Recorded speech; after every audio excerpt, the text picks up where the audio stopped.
ए हेउछन्ती राजू। से निज पत्नी सीता और दुई छोट पिलांक सह गाँव रे रहंती। अनेक शिक्षित युवकंक भली राजू मध्य भल रोजगार खोजुछन्ती किंतु उपयुक्त काम पाउनाहंती। दिने संध्यारे राजू सीतांको निज मन कथा कहिबाकू स्थिर कले। सीता मु भाबुथिली आम जिल्लार अनेक युवक काम ପାଇଁ विदेश जाउछन्ती एवं भल टंका रोजगार करुछन्ती।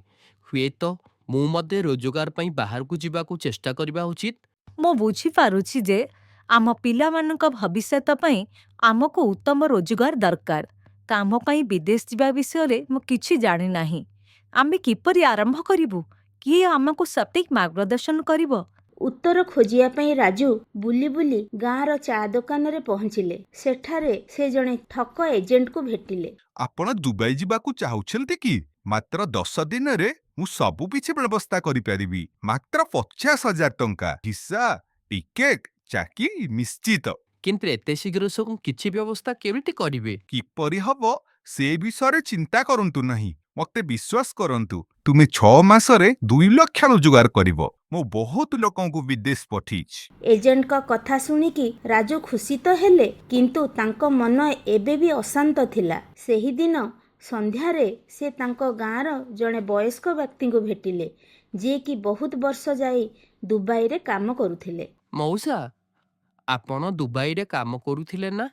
आज मते गोटे एजेंट मते 10 दिन मध्यरे सेठाको पठिबाको प्रतिश्रुति देइथिले। मु तांको सहित जिबा उचित कि? मु दुबई रे 5 वर्ष काम करिथिली किंतु सठिक ज्ञान बिना स्थानांतर को दौड़िबा अत्यंत विपज्जनक। मु देखिछि कि नकली कागज पत्र रे फसी रहिथिबा ओडिसार लोक माने मास मास धरी बिना दरमारे रहुचंती आउ बहु असुविधा रे दिन काटुछंती। आसंता काली माइग्रेशन रिसर्च सेंटर टीम आम गाँ को आसुछि। सेठाकू जाई प्रथमे उपयुक्त मार्गदर्शन निय। परदिन मोबाइल माइग्रेशन रिसर्च सेंटर बा एमएमआरसी भ्यान गाँव रे आसी पहुँचिला। मनरे बहुत सारा प्रश्न आउ आशा रखी राजू और सीता भिड़े सामिल होइथिले। परामर्श डेस्क रे एमएमआरसी परामर्शदाता वर्णना करती जे स्थानांतर एक उत्तम सुजोग किंतु एथिपाई धैर्य एवं उपयुक्त आईनगत दस्तावेज आवश्यक। से गोटे प्री डिपारेचर चेकलिस्ट मध्य देखैकी तांकू भल भाबरे बुझेई देले। आमे आपणको प्रत्येक पदक्षेप रे सहाय्य करिवु। यहा व्यतीत आमे काउंसलिंग सहायता मध्य देउछु। आमे सुनिश्चित करूछु जे एही यात्रा रे केही एकुटिया अनुभव करिवे नाही। आपणको मानसिक स्वास्थ्य एवं अन्यान्य समस्या को आम सहित बांटिया पई आमर हेल्पलाइन नंबर 1800-345-7885 आपणको पई उपलब्ध। एमआरसी रो मार्गदर्शन परे राजू एवं सीतांकर आत्मविश्वास बढ़ी जाइछि।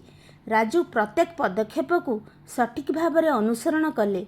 से सरकारी कार्यालय रे पासपोर्ट पाई आवेदन कले एवं रिसोर्स सेंटर द्वारा प्रदान करा जाइथिबा समस्त मार्गदर्शन जेपरिकी कौन करिवे एवं कौन करिवे नहीं ता ठीक भाव में अनुसरण कले। सेपटे नकली एजेंट का सह जाइथिबा युवक माने बहुत समस्यार सम्मुखीन हेउछन्ती। नकली कागजपत्र चाकिरी भी नहीं, घर को फेरिबार बाट जणा नहीं। ठक एजेंट टंका नेला परे आउ फोन भी उठाउनी। अन्य पटरे राजूंग धैर्य और सठिक रास्ता फलप्रद होइछि। तांकर समस्त कागजपत्र ठीक अछि एवं एमआरसी र पूर्ण समर्थन सहित राजू विमानबंदर रे पहुंची। सुरक्षित स्थानांतर संभव। सठिक एवं मागणा मार्गदर्शन पई सर्वदा आपणक निकटस्थ माइग्रेशन रिसोर्स सेंटर सह जोगाजोग करंतु किंबा आम हेल्पलाइन को कॉल करंतु।